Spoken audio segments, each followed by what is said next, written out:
Hi guys, welcome to the Quiet Past historical channel. Tonight you're stepping into one of the quietest, most windswept places on Earth. There are no cities here, no towers, no stone walls pressing close together. There is only grass and ocean of it stretching in every direction until the horizon swallows it whole. The sky above is enormous. It is the kind of sky that makes a person feel very small and strangely at peace with that smallness. Somewhere out there in the middle of all that open space, a fire is burning. It is a small fire, a careful fire, just enough to keep the cold from coming too close. And around it, wrapped in felt and wool and the smell of horses, a handful of people are sitting quietly. They are not speaking much. There is not much need to speak. The wind does most of the talking out here.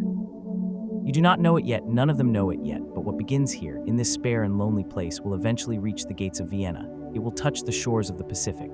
It will stretch across more of the Earth's surface than any empire before it or since. But that is later. For now, there is just the fire, and the grass, and the wind moving through it all like a slow, deep breath. Come and sit a while. Tonight, we are going back to the beginning. Before we go any further, if you find yourself enjoying this kind of storytelling, the slow kind, the kind that takes its time with history and lets you settle into it rather than rushing through it, then this channel was made for you. We tell history the way it was actually lived, gradually, with texture, with long silences between the significant moments. If that sounds like something you want more of in your life, please consider subscribing. It helps more than you might think, and it keeps this little fire burning. And now, let us begin. The world before the storm, the steppe, its people, and the way things were. The Mongolian steppe is not, strictly speaking, a comfortable place to live. This is worth saying plainly at the start, because the story we are about to tell is a story that grew from the ground up, and the ground here is hard. Frost comes early and stays late. The summers are brief and dry. Winters can drop so far below freezing that water freezes before it touches the earth, and a poorly prepared camp can become a very quiet place very quickly. And yet people had been living here for thousands of years before our story begins, not despite the harshness of the place, but in a kind of long negotiation with it. The nomadic peoples of the Eurasian steppe had learned, over generations, how to read the land the way others might read a book. They knew where the grass grew thickest after the snowmelt. They knew which valleys sheltered the most warmth in winter and which ridgelines funneled the cruelest winds. They moved with the seasons, not against them. Their homes were round felt tents called jurs, though you may also know them by the word yurt, which comes from the Turkic tradition. These were extraordinary structures when you stopped to think about them. A jur could be assembled by a small group of people in under an hour. It could be packed onto the backs of a few camels or horses and moved across the steppe in a single day. The interior was warm and organized, with every object having its proper place. The fire sat in the center, and the smoke rose through a circular opening at the top, and the family arranged themselves around it according to a logic that had been refined over centuries. The eastern side of the jur was traditionally where the women kept their things, the dairy equipment, the cooking tools, the children's belongings. The western side was for the men and their equipment. The northern end, directly opposite the door, was the honored position, where guests were seated and sacred objects kept. The door always faced south, catching whatever warmth the sun offered. When you understand this, you begin to understand something important about these people. They were not living randomly. They were not simply wandering. There was a deep order to their world. It was just not the kind of order that builds walls or carves stone inscriptions. It was a living order, a portable one, woven into the fabric of daily practice. The staple food of the steppe was meat and dairy in various forms. In the colder months, they ate dried meat, shredded and pressed into compact blocks that could last for weeks without spoiling. They drank arag, the lightly fermented mare's milk that has a faint, pleasant sourness to it and a very mild alcoholic content. Children drank it. Elders drank it. It was a constant presence in daily life, produced in large leather bags called kukur that were hung near the entrance of the jur and beaten regularly, every time someone passed by, to keep the fermentation active. The sound of that bag being struck, dozens of times a day, was as familiar to a Mongolian child as the sound of a pot boiling on a kitchen stove might be to you. It was the sound of home, the sound of enough. Horses were not merely transportation. They were prestige, wealth, military power, companionship, and food, both the meat and the milk. A man who had many horses was a man who had options. A man with no horses was a man at the mercy of everyone else. A large herd could mean survival through a bad winter. It could mean the ability to raid, to trade, to escape. And there was raiding. Let us not pretend otherwise. The steppe was not peaceful. The various tribes and clans that moved across this enormous landscape were frequently in conflict with one another, over pasture, over water sources, over livestock, over honor. A man who lost his horses to a neighboring clan might raid them back. A clan that grew too powerful might be preemptively attacked by its neighbors before it could consolidate enough strength to threaten them all. This pattern, the constant, cycling violence of clan against clan, was the background noise of steppe life. It had been going on for centuries. Most observers, Chinese or Persian or European, who knew about the steppe peoples from a distance, assumed this was simply how things were. That the nomads were too fractious, too tribal, too focused on immediate loyalty to ever form anything larger than a loose confederation. They were wrong, of course, but they would not know how wrong they were for quite some time yet. In the middle of the 12th century, let us say around the year 1162, though the exact date is something historians still argue about quietly over dry papers and strong tea, a child was born in a camp near the Anan River, in what is now northeastern Mongolia. His mother's name was Holan. His father's name was Yesuje, a chieftain of modest but real standing among a group called the Borjigin clan of the Mongols. The child was born, according to the later histories, clutching a blood clot in his right hand, a sign, the people around him believed, of a warrior's destiny. They named him Temujin. And for the moment, we will leave him there, a newborn in a felt tent, beside a river that runs cold and clear over smooth, dark stones, while we take a little time to understand the world he was born into. Because the world shapes the man, and this world in particular shaped him in ways that almost no other world could have. A childhood on the edge of everything. Temujin's early life was not comfortable. This is putting it gently. When he was around 9 years old, his father Yesuje took him on a journey, the traditional journey of betrothal, where a father would bring his young son to find a bride among a neighboring tribe. This was a common practice. It built alliances. It wove the clans together in ways that raiding never could, at least not permanently. The bride's family would take the boy into their household for a time, letting him grow up alongside his future wife, building the bond before the marriage was formalized. Yesuje found a suitable girl, Bort, the daughter of a respected man named Day Sechin, among the Konkarat people. The match was made, Temujin stayed, and Yesuje began the journey home alone. He stopped at a camp along the way, as hospitality on the steppe demanded. You did not pass a camp without stopping. It was a rule as firm as any written law, and in this camp there were Tatars, people who had long been enemies of the Mongols and who recognized Yesuje. He was poisoned there. Slowly, quietly, over the course of the ride home, he made it back to his own camp, but barely. He sent a servant to collect Temujin. By the time the boy arrived, Yesuje was dying, and then he died. What followed was immediate and brutal. Without Yesuje's presence and authority, the clan that had gathered around him quickly made a decision. It was a cold, practical decision of the kind that the steppe demanded sometimes. Holan and her children, Temujin and his younger siblings, were abandoned. Left behind as the clan moved to its next pasture ground, taking all the livestock and most of the supplies with them. A widow with young children and no powerful male protector was a burden. That was the calculation, and the clan moved on without them. Holan did not collapse. This matters enormously to the story. She gathered her children and she survived. She foraged. She dug up roots along the riverbanks. She caught fish with improvised tools. She held her small family together through sheer force of will in a landscape that offered no mercy and no second chances. This period, the years of poverty and abandonment, shaped Temujin in ways that would eventually shape the world. He learned to distrust without becoming paralyzed by distrust. He learned to value loyalty above almost every other quality in a human being, because he had seen what disloyalty looked like when it was stripped of all pretense. He also learned something about power. About how quickly it could disappear, and about how, if you wanted to keep it, you had to build it differently than his father had, not on the shifting sands of inherited clan status, but on something harder and more durable. During these years, there was another boy living nearby, a boy named Jamaka, who came from a noble lineage as well. He and Temujin became Anda, blood brothers. It was a ceremony of deep meaning on the steppe, an oath of loyalty more binding in theory than almost any other. They exchanged gifts, they made vows, they called each other brother. For a time, the friendship was genuine. Jamaka was clever and charming and well-liked. Temujin was quieter, more watchful, more patient. They complemented each other in the way that very different personalities sometimes do when they are young and the world still feels full of possibility. This friendship would eventually. Not suddenly, not dramatically, but slowly, the way most great friendships break, through the accumulating weight of ambition and difference and the impossible geometry of two strong wills trying to occupy the same space. But that too is for later. For now, Temujin was a poor young man with no clan and no horses and nothing but his mother's stubbornness and his own careful eyes. He was watching everything, learning everything, forgetting nothing.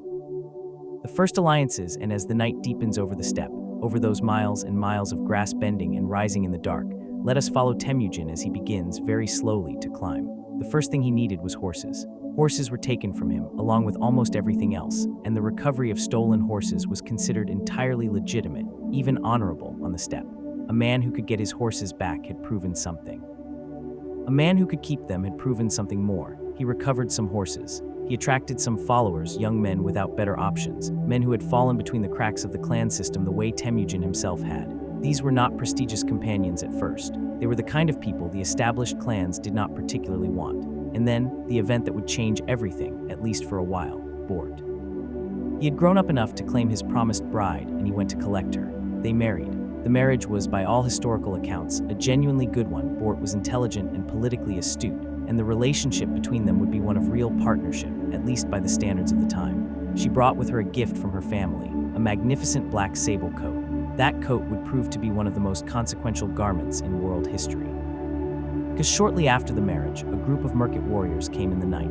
The Merkits were a powerful tribe, and they had a grievance. Years earlier, Yesuje had taken Holan away from a Merkit man, and now the Merkits had come to take a woman back.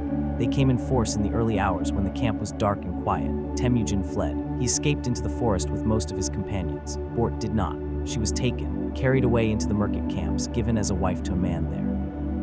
The abduction of Bort was by steppe custom, a familiar kind of calamity.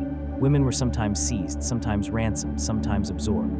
The world could be very pragmatic and very brutal about these things, but Temujin did not accept it.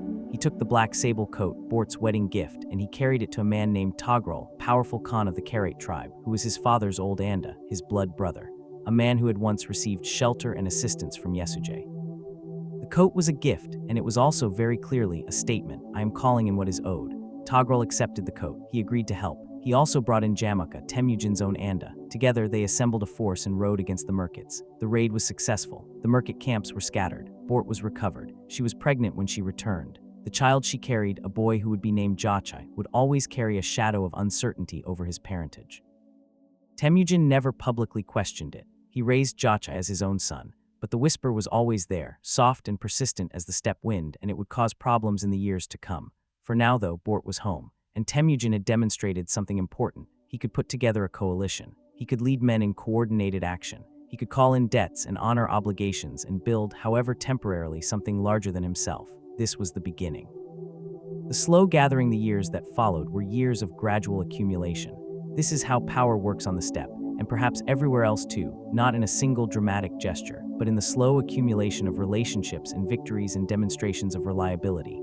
Temujin developed a reputation for something that was not especially common in the fractured world of the steppe. He kept his word. This sounds simple. It was not. The steppe political world was full of shifting alliances and broken oaths and sudden reversals. A strong man was usually a man who made promises when they served him and abandoned them when they did not.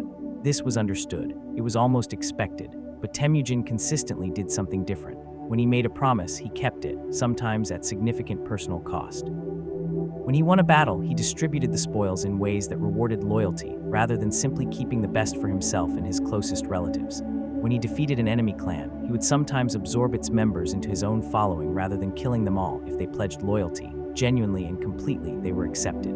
This was unusual enough to be remarkable, and it drew people, not just warriors, not just young men with nothing better to do.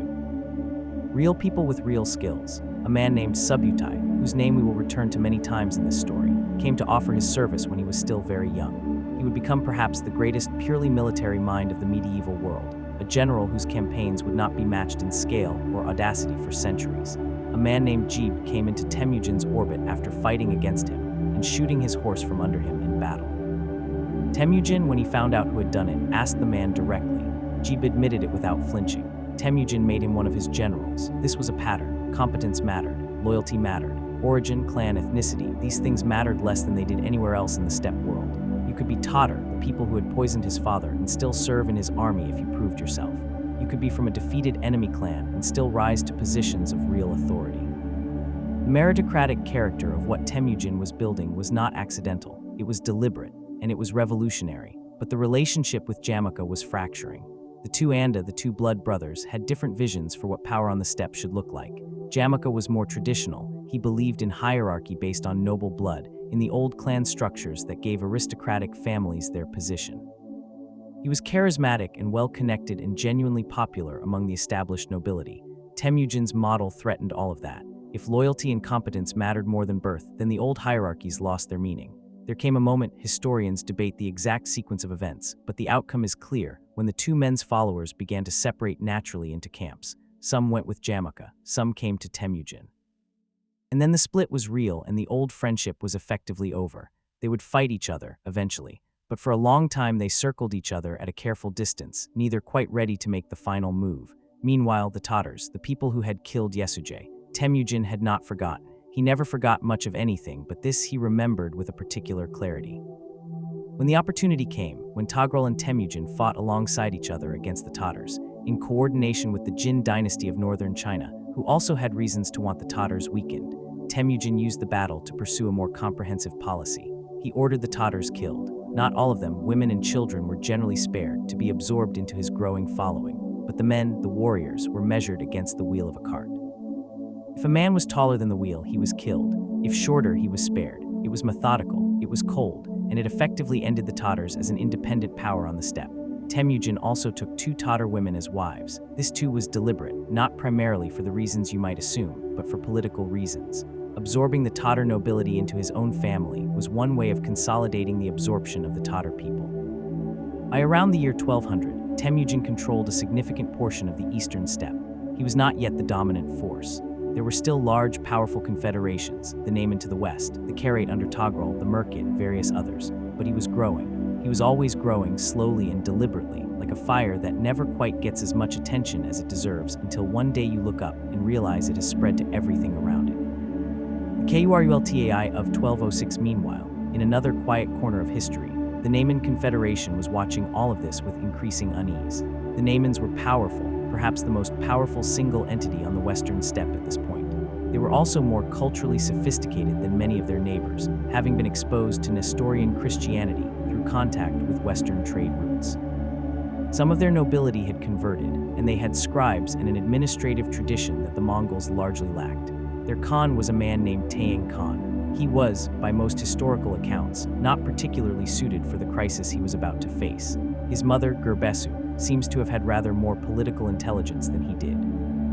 When she heard reports of Temujin's growing power, she reportedly said that the Mongols smelled bad and came from a poor country, but that their wives and daughters might be brought in to air out the smell.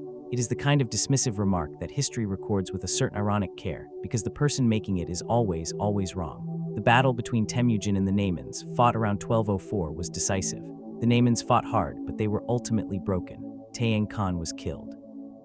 Nayman Prince Kuchlug fled. He would be heard from again later, in a different place, in a different story, but he would not threaten the Mongols again.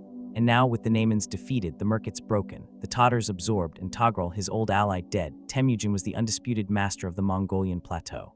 In the spring of 1206, beside the Anan River, the same river where Temujin had been born, 44 or so years earlier, an assembly was called, a Kurultai. A great gathering of all the chiefs and nobles who had come to follow him. They came from across the steppe, from north and south, from the forests near Lake Baikal and from the arid grasslands near the Gobi. They came with their horses and their families and their felt tents and their felt banners. They gathered and they feasted and they deliberated. And then they gave Temujin a new name, Genghis Khan. The exact meaning of the title is still debated by scholars.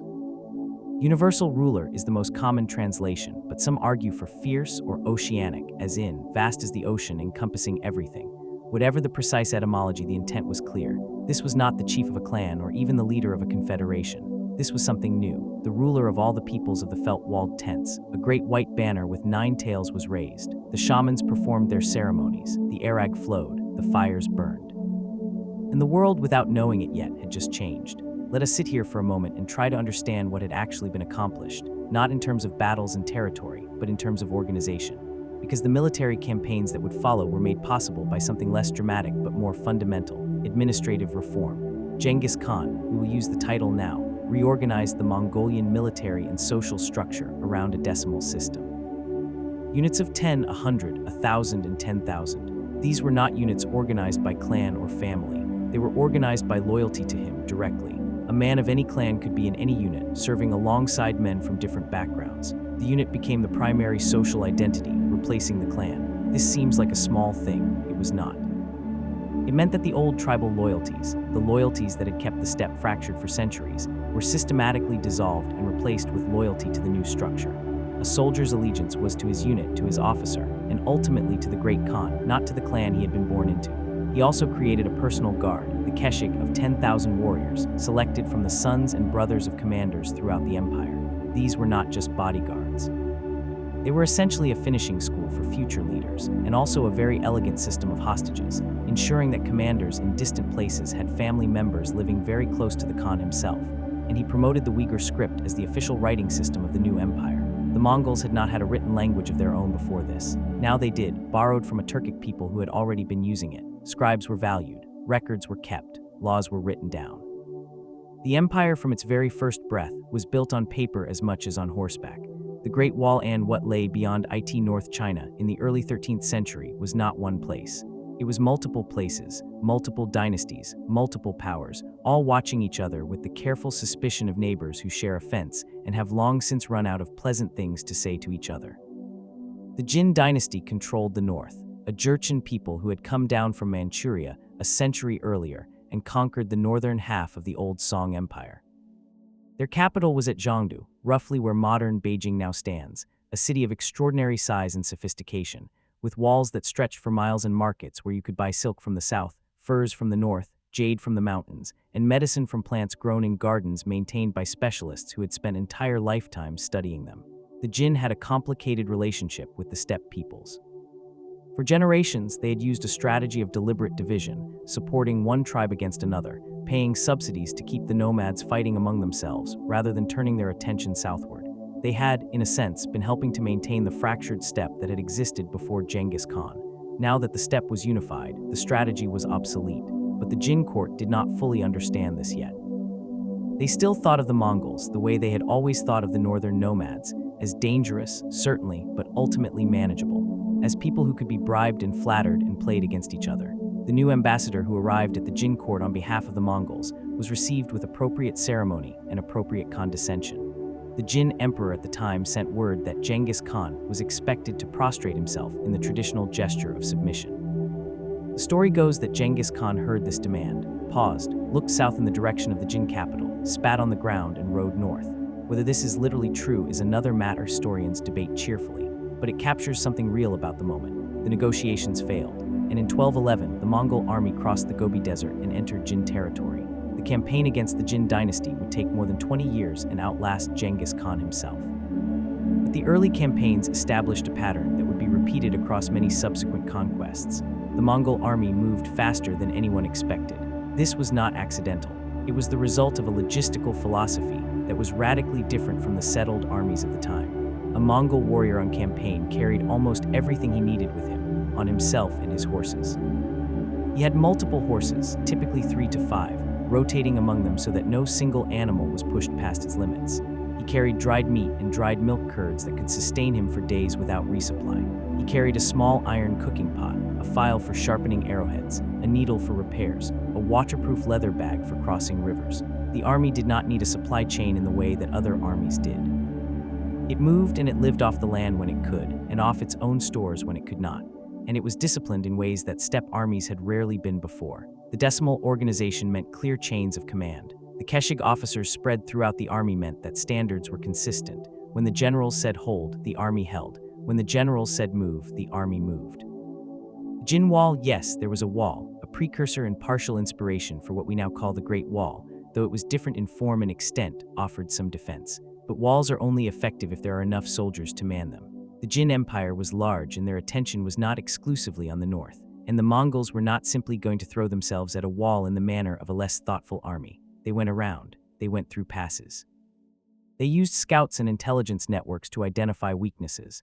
They recruited defectors from the Jin side, engineers and siege specialists, people who knew the walls and their gaps, and by 1215 Zhongdu fell. The great city of the Jin, the capital, the center, the place where silk and jade and medicine had been traded for generations, was sacked. The Jin court fled south. The fires burned for months after the Mongols moved on.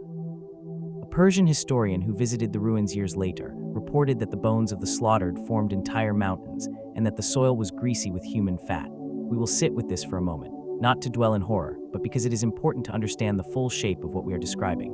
The Mongol conquests were not clean affairs. They were catastrophic in a very literal sense. Cities that resisted paid prices that were almost incomprehensible by any measure. And this too was deliberate. The terror was a tool. The news of what happened to those who resisted was intended to travel faster than the army itself, softening the next target before the first arrow flew. But this is where the story becomes genuinely complicated, genuinely human. The the Mongols did not simply destroy. Even in the same campaigns where they inflicted catastrophic violence, there were acts of deliberate preservation. Skilled craftsmen were systematically spared and sent eastward to Mongolia or wherever they were needed. Engineers were taken alive. Scholars were protected if they were useful.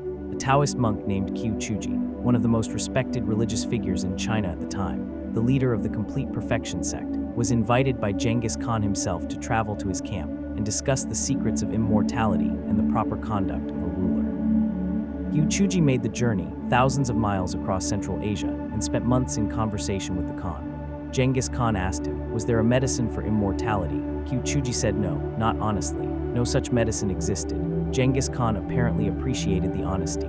He treated Qiu Chuji with great respect. He gave him authority over all the Taoist monks in the empire and exempted them from taxation.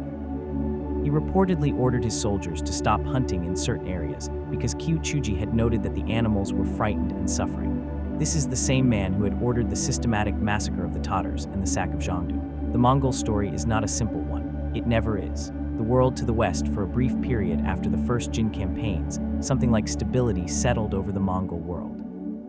There was still fighting, there would always be fighting, in the way that an empire in its early years always has fighting to do along its edges. But there was also administration, consolidation, the quiet work of turning conquest into order. Genghis Khan established his capital at Karakorum, in the heart of the Mongolian plateau. It was not, by any standards of the time, an especially impressive city. By the standards of Zhangdu or Samarkand or Baghdad, it was modest, a collection of structures and tents in a landscape of grass and wind, but it was a center. Merchants came there from across the known world, ambassadors came, craftsmen and scholars and holy men of every faith, and one day a trader came from the west with news and with goods, a preview of what lay in that direction, the Khwarezmian Empire. A vast and wealthy Muslim sultanate that stretched from the Caspian Sea to the borders of India, from the Afghan highlands down to the Persian Gulf. Cities of extraordinary beauty and learning, Samarkand, Bukhara, Urgench. A civilization that had been the inheritor of the old Persian and Central Asian traditions, that had produced mathematicians and poets and philosophers, that had markets where the goods of India, China, the Mediterranean, and the steppe all met and traded. The Shah of Khwarezm was a man named Muhammad II. He was, by most accounts, a man of considerable personal courage and considerable political instability, brave in battle but prone to rash decisions, unwilling to delegate real authority, suspicious of his own generals in ways that would prove fatal. Genghis Khan, at least at first, had no particular desire to conquer Khwarezm. He was, if anything, more interested in trade. He sent a caravan of several hundred merchants, Muslims themselves, many of them with goods from the east and a message that proposed friendly commercial relations. The governor of a Khwarezmian border city called Otrar did something that would echo through history with extraordinary consequence. He accused the merchants of being spies. He arrested them. He executed them. He took their goods. When Genghis Khan heard this, he sent an embassy to Shah Muhammad, demanding justice, the punishment of the governor, the return of the goods, compensation. Shah Muhammad had the Mongol ambassador killed. He shaved the heads of the others and sent them back. What followed is difficult to describe in measured terms, because the scale of it strains the imagination even at this distance. Genghis Khan assembled an army, estimates vary, but somewhere between 100,000 and 200,000 men, and moved west in 1219. The Khwarezmian Empire had a large army too, but Shah Muhammad, for reasons that historians still argue about, chose not to concentrate his forces for a decisive field battle.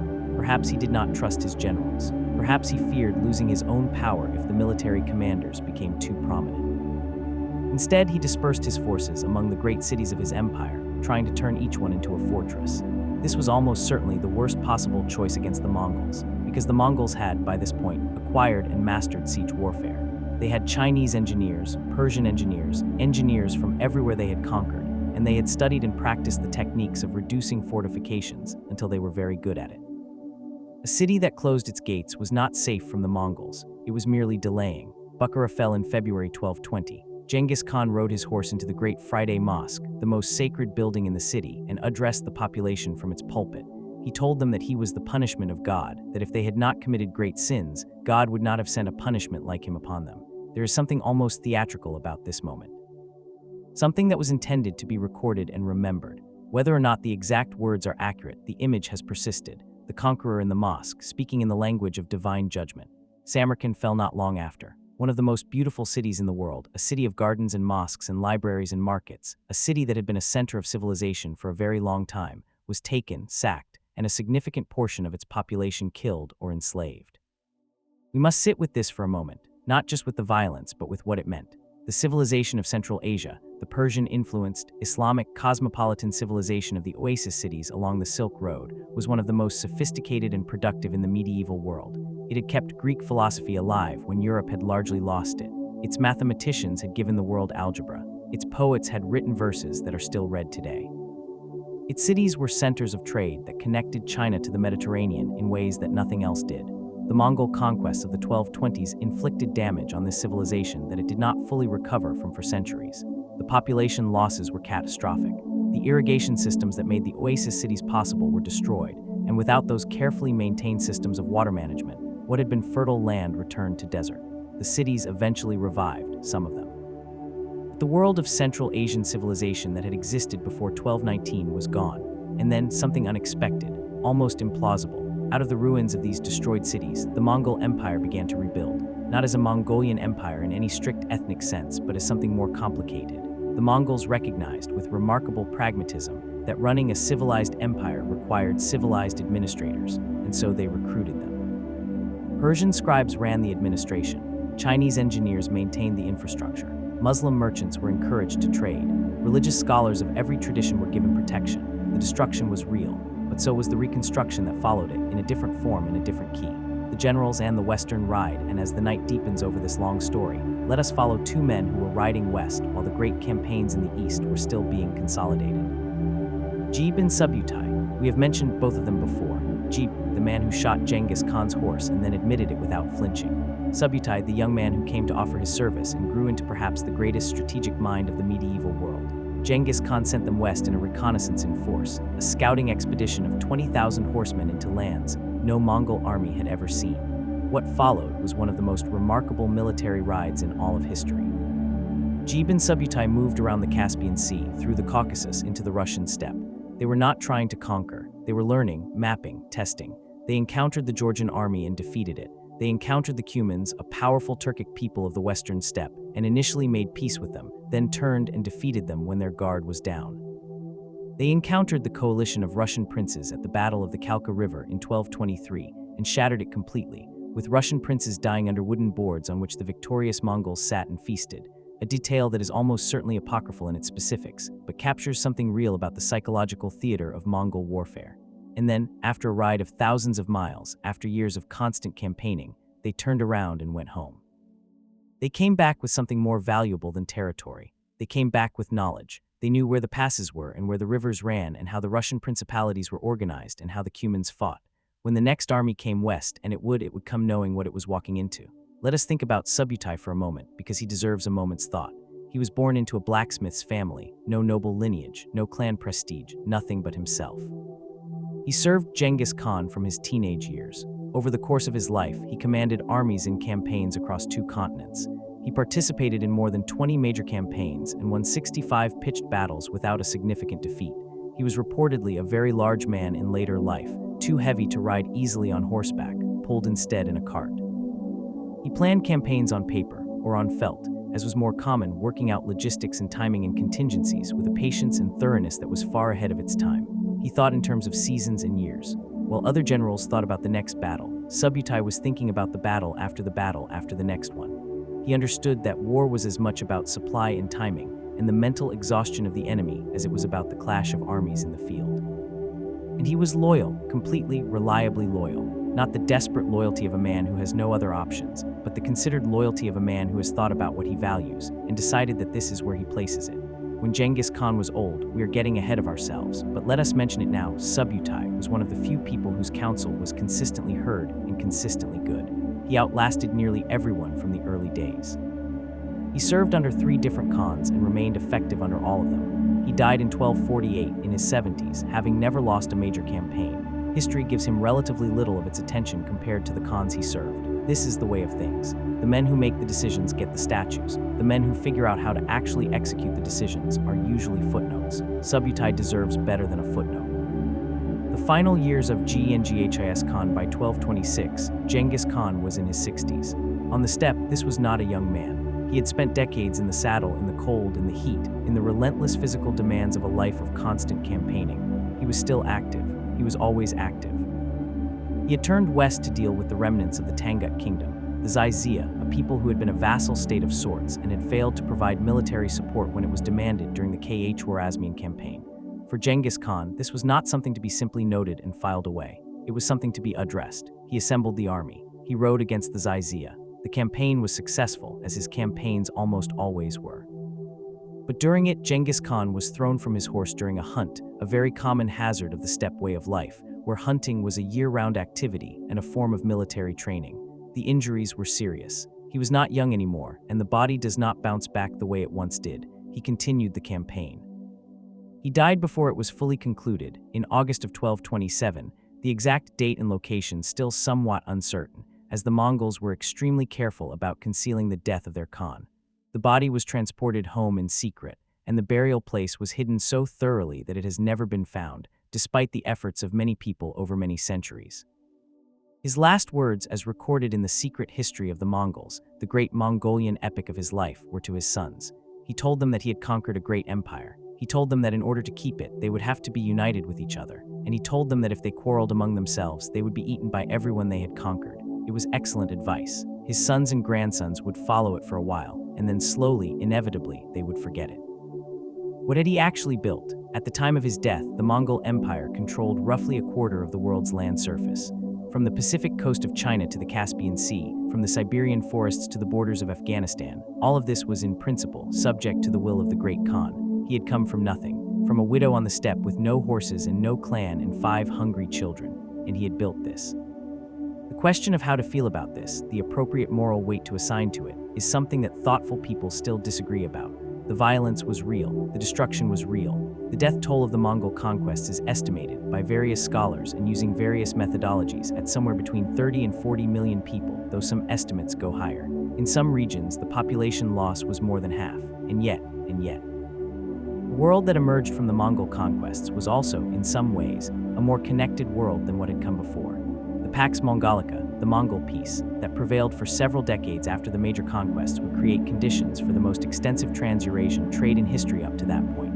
Ideas and goods and diseases, yes, also diseases, moved along the Silk Road in both directions in quantities, and at speeds that had never been seen before. The Black Death may have traveled along the Mongol trade routes, so did the idea of paper money, so did the knowledge of gunpowder, so did the technology of printing. The world of 1300, for better and for much worse, was shaped in profound ways by what had happened over the preceding century. The man who started it was laid in an unmarked grave somewhere in the Mongolian mountains. The precise spot, as far as we know, is still waiting to be found. The sons and the division, meanwhile, in another quiet corner of history, the empire was finding its next shape. Genghis Khan had arranged succession as carefully as he could.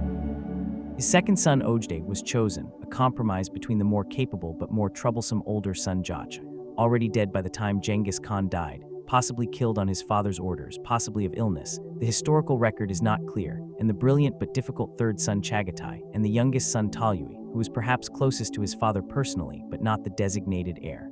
Ojdai was, in many ways, an interesting choice. He was not a great general in the way his father had been. He was not a particularly rigorous administrator. He was, by most accounts, a sociable man who enjoyed feasting and drinking. He drank quite a lot, as the sources record with a certain diplomatic care, and he was genuinely well-liked by the people around him. But he had political intelligence. He knew how to hold the competing factions together.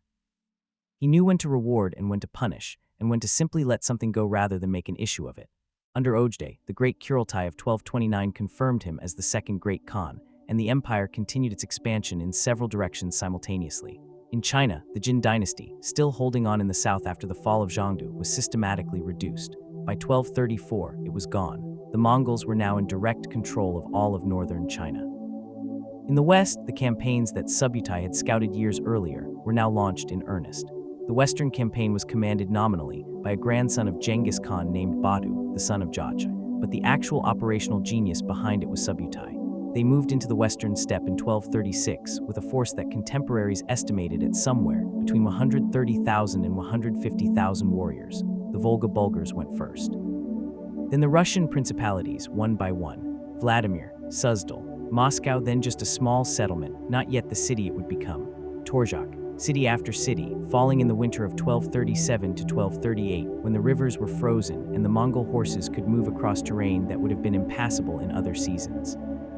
Novgorod was spared, partly because of the spring thaw that made the surrounding marshes impassable, and partly because the Mongols, ever pragmatic, perhaps recognized that a trading city with intact commercial networks might be more valuable left standing. Then south, into the Cuman steppe, defeating and absorbing the remaining Cuman warriors. West, into what is now Hungary and Poland. At the Battle of Legnica in April 1241, a European coalition, Poles, Germans, Teutonic Knights, was destroyed.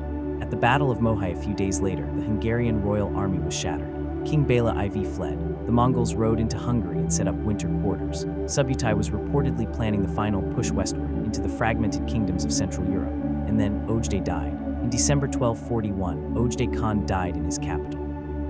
The cause was, by most accounts, his drinking. It had long been a concern, and it finally caught up with him. The Mongol law was very clear. When a great Khan died, the princes had to return to Mongolia for the Kurultai, the great assembly that would choose the next leader. Military campaigns stopped. Everything stopped. Badu and Subutai turned their horses east and rode back across the steppe.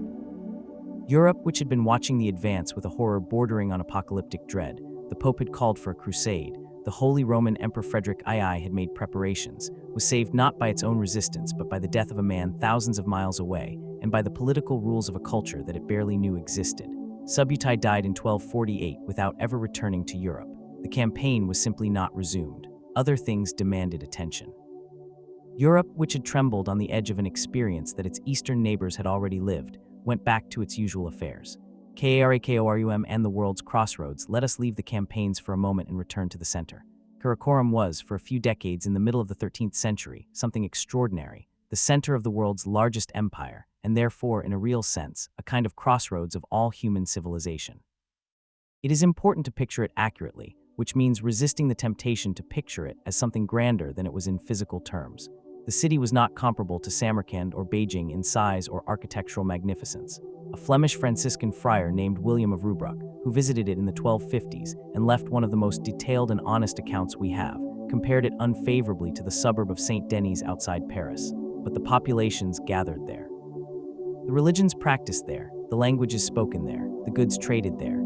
William of Rubruck recorded meeting in the court of the great Khan monk, Ojdai's nephew, who had since come to power, Chinese craftsmen from the east, Persian merchants from the west, European representatives from the north, and ambassadors from every direction. He found a Christian church and a mosque and Buddhist temples all within proximity of each other. He found a Nestorian Christian named Boucher, who had been captured in Hungary and had ended up working as a court craftsman, building a silver fountain in the shape of a tree that dispensed wine and various types of fermented mares, milk from the mouths of silver snakes. This is the strange and wonderful texture of the Mongol world at its height. Not the violence that was real, but it was also mostly over by this point, but the bizarre, almost impossible cosmopolitanism of a court where a Hungarian silversmith made a wine fountain for a Mongolian Khan in a city in the middle of the Asian steppe, while a French friar argued theology with Buddhist monks, while a Persian secretary recorded the proceedings in the Uyghur script. William of Rubruck also noted, with the mild professional rivalry of a man of God, that the various faiths competed quite openly for the Khan's favor. Monk Khan was reported to be personally somewhat sympathetic to Buddhism, but he received representatives of every tradition with courtesy and seemed to find the theological disputes entertaining rather than threatening. We Mongols, he reportedly told William, believe that there is only one God, by whom we live and by whom we die. But just as God gave us many fingers on our hands, he has given many paths to men. Whether this is precisely what he said, or a version filtered through memory and translation, and William's own interpretive lens, we cannot be certain. But it captures something real about the religious pluralism of the early Mongol court, which was more genuinely tolerant, not out of virtue, but out of pragmatism, and a certain philosophical inclination toward large-scale thinking than most of the civilizations it had conquered. The roads between Karakorum and the rest of the empire were maintained and patrolled with real seriousness. The YAM system, a network of relay stations positioned at regular intervals across the empire, each stocked with fresh horses and food, allowed messages to travel extraordinary distances in remarkably short times. A mounted messenger using the YAM system could cover more than 100 miles a day, switching to a fresh horse at each station, never stopping to rest the animal. This was the nervous system of the empire. An order issued in Karakorum could reach a governor in Persia within weeks. Information could flow back in the same time. It also meant that traders on the Silk Road moved more efficiently than they ever had before. A single political authority controlled the entire route from China to the Middle East, which meant no border crossings, no competing toll systems, no danger from the bandits that had once lurked in every mountain pass. The roads were patrolled, the caravans moved. Marco Polo's father and uncle made their first journey east in the 1260s, during this period of Pax Mongolica, and they found it possible, extraordinary, but possible, to travel from the Mediterranean world to the court of Kublai Khan in China without being killed. When Marco Polo himself made the same journey a decade later, the routes were even better established. The Mongol Empire, in the decades of its relative stability, made the world temporarily smaller. The Heirs of Genghis Khan, and as the night deepens further, let us look at what the empire became as it matured, because it was not a single thing for very long. The great empire of Genghis Khan was always, in its political reality, a collection of territories held together by family loyalty and by the shared cultural identity of the Mongolian noble class. These were the Golden Family, the Altan Urag, the descendants of Genghis Khan, who had been given their various portions of the empire to administer. The division had been partially planned by Genghis Khan himself, and partially grew organically from the reality that an empire stretching from the Pacific to the Danube could not be administered from a single center. It was simply too large for that. Over the course of the mid-13th century, the empire gradually differentiated into distinct successor states, each with its own character. In the east, the Yuan dynasty of China, ruled by Kublai Khan, the grandson of Genghis Khan, who would become the most famous of the descendants in the Western historical imagination. Kublai abandoned Karakoram and built a new capital at what is now Beijing, then called Khanbalik. He styled himself in the manner of a Chinese emperor, adopted Chinese administrative practices, patronized Chinese art and literature, and generally tried to govern China as its rulers had always governed it, with the important exception that he and the Mongolian nobility were at the top of the hierarchy. Marco Polo served at Kublai's court for 17 years and returned to Europe with stories that his contemporaries largely did not believe. The city of Khanbalik, he reported, had streets so straight and wide that you could see from one gate of the city to another. The palace was so grand that no one who did not see it could imagine it. The wealth was so enormous that paper money, a Chinese innovation the Mongols had adopted, substituted for metal coins across the entire empire. His contemporaries called his book Il Milioni, the million, suggesting that his numbers were off by at least a factor of 1,000,000. The book may have exaggerated in places, but most of what he described was real. Kublai's China was genuinely extraordinary. In the west, the Golden Horde controlled the Great Western Steppe, what is now Russia, Ukraine, Kazakhstan. This was the Khanate of Badu's descendants, and it would remain a significant power for more than 2 centuries, collecting tribute from the Russian principalities and shaping the political development of the region in ways that historians still debate.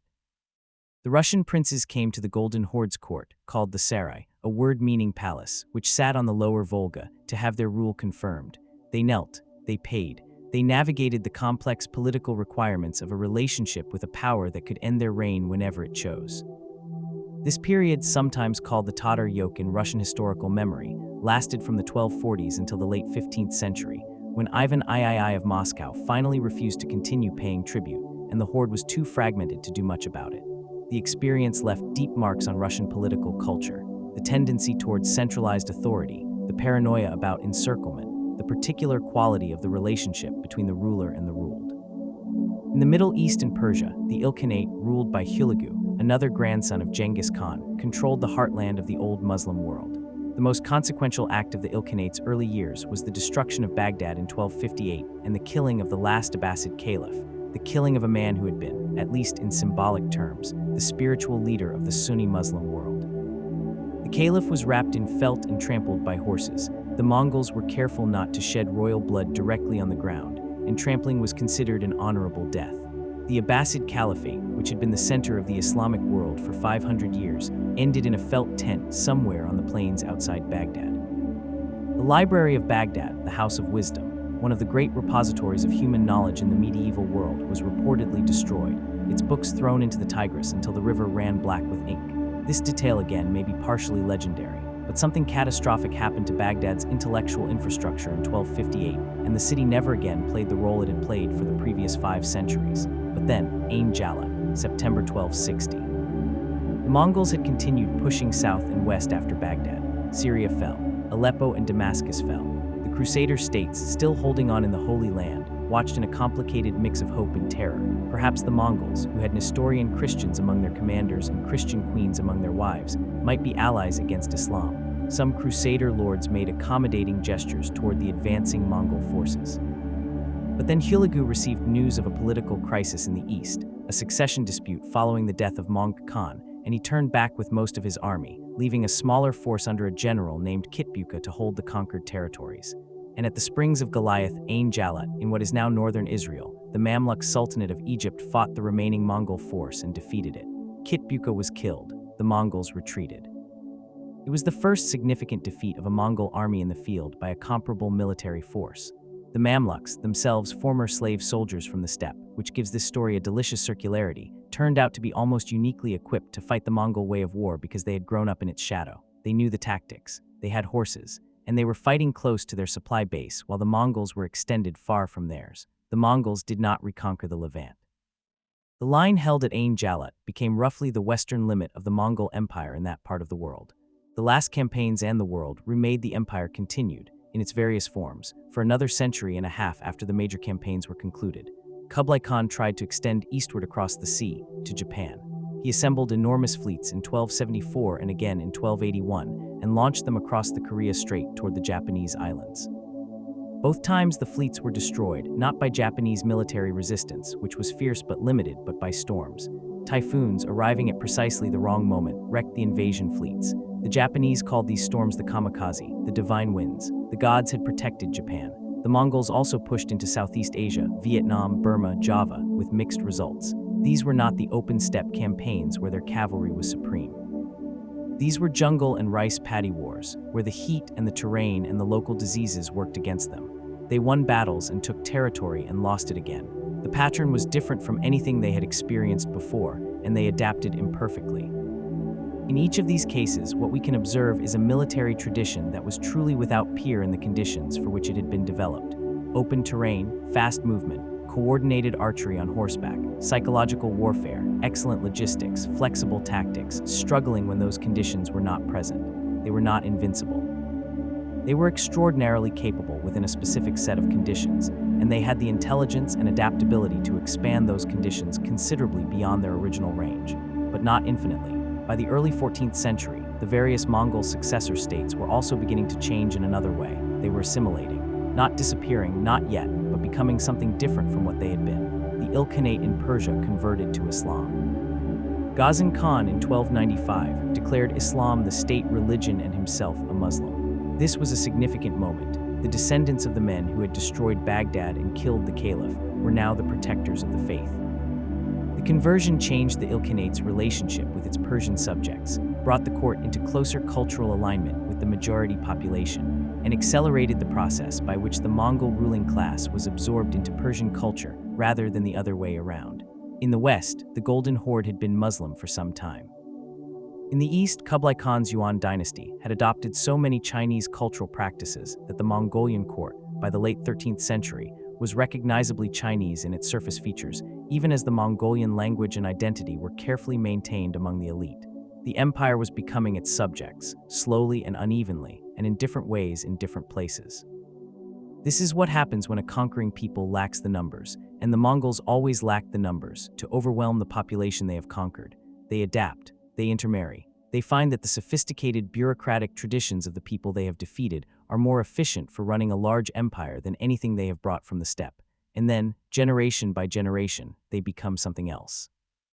The Yuan dynasty in China fell in 1368, overthrown by a peasant rebellion led by a man named Zhu Yuanzhang, who would found the Ming dynasty. The Mongols retreated to the steppe, but they did not disappear. The northern Yuan persisted in Mongolia for decades, continuing to claim the title of Great Khan. The Golden Horde fragmented slowly over the 15th century, dissolving into smaller successor khanates, the Khanate of Crimea, the Khanate of Kazan, the Khanate of Astrakhan, each of which would eventually be absorbed into the expanding Russian state, the last of them not until the late 18th century under Catherine the Great. The Ilkhanate in Persia simply dissolved in the 1330s after a period of political instability and civil war, its former territory absorbed by a variety of local powers. In Central Asia, the Chagatai Khanate persisted in various forms and would eventually produce one of the most famous of all the Mongol descendants. Timur, known in the West as Tamerlane, who launched his own extraordinary campaigns in the late 14th and early 15th centuries, consciously presenting himself as the heir to the Mongol tradition and building an empire that briefly rivaled that of his ancestors. The Mongol story does not end cleanly. It trails off into a dozen smaller stories, each continuing in its own direction, each carrying something of the original further into the future. The world the Mongols made, what did the Mongol Empire leave behind? This is a question that historians and economists and epidemiologists and cultural scholars have been asking for a very long time, and the answers are genuinely complicated enough to spend a whole other night exploring. The most immediate and dramatic legacy was demographic. The population losses in Central Asia, China, Persia, and Russia were catastrophic and took generations to recover. Regions that had been among the most densely populated and agriculturally productive in the world were left largely empty, and the recovery was slow and uneven. But alongside this, sometimes because of it, came a period of unusual connectivity.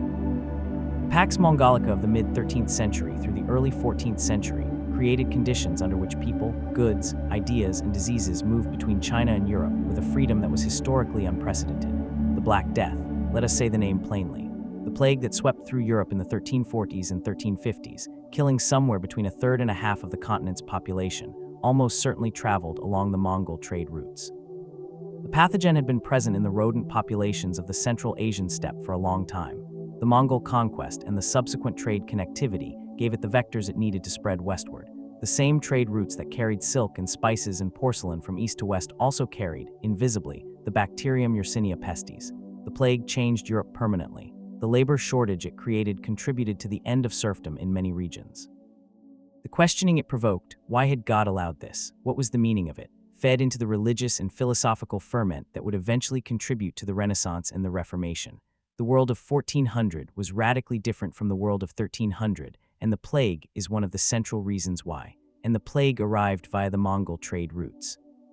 It is one of the more uncomfortable ironies of the Mongol legacy. The empire that created the conditions for unprecedented human connectivity also created the conditions for the most devastating pandemic in European history. But there was also the knowledge exchange. Chinese papermaking technology spread westward through the Mongol world, and with it, eventually, printing. Gunpowder, another Chinese invention, made the same journey. The compass, various agricultural plants and techniques. Mathematical and astronomical knowledge, medical texts, the translation movement that had carried Greek texts into Arabic in the 9th and 10th centuries, and which would eventually carry those texts from Arabic into Latin, fueling the European rediscovery of Aristotle and Euclid, was partly sustained and partly disrupted by the Mongol conquests. The disruption was real. The destruction of the great libraries and scholarly centers of the Islamic world set back the transmission of knowledge in some areas significantly, but Mongol patronage of scholarship in the successor states also sustained, and in some cases created new institutions. The observatory at Maragha in northwestern Persia, built under Mongol patronage in the 1260s, was one of the most sophisticated astronomical institutions in the medieval world. It produced observations and calculations that would eventually feed into the European astronomical tradition that culminated in Copernicus and Galileo. You can draw a line, not a straight line, not a simple one, but a line nonetheless, from a Mongolian patronized observatory in 13th century Persia to the heliocentric model of the solar system. The world is more connected than it looks. Let us also think about Russia, which spent more than 2 centuries under Mongol overlordship in various forms. The debate among historians about what this period did to Russian civilization is one of the most interesting and politically charged debates in the entire field.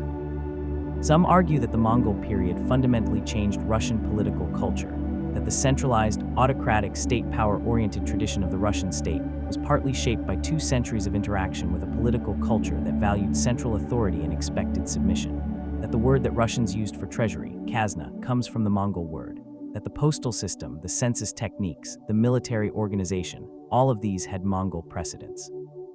Others argue that the Mongol influence thesis is overstated, and that Russian political culture developed along paths that were internally driven and would have looked much the same without the Mongol experience. The truth is probably somewhere in the middle, as truth so often inconveniently is. The 2.5 centuries of Mongol overlordship were not nothing, neither were they everything. Russia was shaped by the Mongol experience in some ways, and shaped by other forces in other ways, and the relative weight of each is impossible to fully disentangle now. What is clear is that the period left a lasting trace in language, in administrative tradition, in cultural memory, and in the particular psychological relationship that the Russian state has always had with the lands to its east and south, a relationship of wariness and recognition, a sense of a boundary that was crossed and recrossed, a frontier that defined what Russia was partly by defining what it was not. The legacy in memory, how is Genghis Khan remembered? This is a question with different answers in different places, and the differences are themselves revealing. In Mongolia, he is not primarily remembered as a conqueror. He is remembered as the father of the nation, the man who unified the Mongolian people, gave them a common identity, and placed them at the center of the world for the first and greatest time in their history. His face is on the currency. The largest hotel in Ulaanbaatar, the capital, bears his name. The airport is named after him. A massive stainless steel statue of him on horseback, enormous, gleaming, visible from miles away, stands on the plains outside the capital, facing east as tradition requires. In much of the Middle East, he is remembered as a catastrophe, the destroyer of cities, the killer of caliphs, the man who ended the great age of Islamic learning and urban sophistication. The Arabic phrase "Hadha min sinet Genghis Khan," this is the work of Genghis Khan, was used for centuries to describe any great destruction. In China, the memory is complicated. The Mongol conquest was a trauma. But Kublai Khan's Yuan dynasty has been absorbed into the continuous narrative of Chinese history, and Genghis Khan himself has been variously condemned, honored, and carefully managed by successive Chinese governments, depending on what interpretation best served the political needs of the moment. In Russia, Tatar-Mongol invasion is part of the foundational narrative of Russian national identity, both as a trauma that the Russian people survived and as an explanation for aspects of Russian history that might otherwise require more uncomfortable self-examination. In the West, the memory has been remarkably stable in its basic outlines for 8 centuries. The Mongols were the great terror from the East, the yellow peril before the phrase was invented, the destroyers of civilization. This image was established in the 13th century and has been remarkably resistant to revision despite the genuine complexity of the historical record. The distance between these memories is a kind of map of the empire itself, showing where it touched, what it changed, and how deeply the experience was felt. Each of these memories is true in its own way. Each of them is also incomplete. The Mongol Empire was not one thing. It was a process extended over more than a century, involving millions of people making individual decisions under conditions of extraordinary stress and opportunity and fear and hope. To reduce it to a single moral verdict, great evil, great achievement, great tragedy, is to do violence to its complexity in a different way than the Mongols did violence to the cities they conquered. The complexity is the point. History is always more complicated than the story we want to tell about it, and the Mongol story is more complicated than most. What we can say, I think, with some confidence, that a group of people who began with nothing built the largest contiguous land empire in human history. That they did so through a combination of genuine military genius, administrative innovation, ruthless pragmatism, and the exploitation of a fractured political landscape that was waiting to be unified by whoever was willing to do the difficult work. That the human cost of what they built was staggering, in lives lost, in civilizations disrupted, in knowledge destroyed, in trauma that echoed through generations. That the world which emerged from the Mongol century was in some ways more connected and more sophisticated than what had come before, and that this connectivity had consequences, good and terrible, that are still felt in the world we live in today. That Genghis Khan was born in a felt tent beside a cold river, and that by any measure of historical impact, he is one of the 2 or 3 most consequential individuals who ever lived, for better and for much worse. And that the grass still grows on the Mongolian steppe, the wind still moves through it, that same slow, inexhaustible wind. The sky is still enormous out there, the fire is still small and careful against the cold, and if you sit very still beside it, you can almost feel the whole of history breathing around you. A slow fade. We have come a long way tonight, from a river in northeastern Mongolia, where a boy was born holding something dark in his closed fist. Across the grasslands where his mother dug for roots to keep her children alive, through the careful years of accumulation and alliance, into the campaigns that shook the world from China to Poland, from Siberia to the Persian Gulf, and then slowly into the long afternoon of an empire that began as a storm and settled, eventually, into something more like weather, present everywhere, shaping everything, impossible to point at directly but unmistakable in its effects. The Mongol story is not the story of a monster, though monsters appeared in it. It is not the story of a hero, though acts of striking courage and vision appear in it too. It is the story of what human beings are capable of when the conditions are right and the will is strong and the world is, for a moment, more plastic than it usually appears. And it is the story of what that capability costs. Always, always what it costs. If you're still here, if you have ridden this whole journey with me across the night, then you know the answer to the question in the title now. How did a small army conquer the world? Not through superior numbers, they almost never had those. Not through superior technology, they borrowed most of what they needed from the people they defeated. Not through luck alone, though luck was a factor, as it always is. They did it through organization, through discipline. Through a political philosophy that valued competence over birth, that built loyalty through reliability, that absorbed the best of every civilization it encountered, and used those skills to become something none of those civilizations could individually match. They did it because one man, born with nothing, decided that the world as it was organized was unacceptable, and spent 40 years and more reorganizing it. And the world, the enormous, complicated, beautiful, terrible world, has been living with the results ever since. You can set this down now. The fire is low. The steppe is dark and quiet in all directions. The horses stand in the grass with their heads down, resting. The felt of the jur is thick and warm against whatever the night is doing outside. There is nothing more tonight that requires your attention, nothing more that needs to be figured out or understood or resolved. The history is where it always is, back there, behind you, fixed and complete, and here in front of you is just the quiet. Let the wind carry whatever is left of the evening away. Let the grass move, slow and dark and endless under a sky full of stars. Let yourself rest. You have earned it.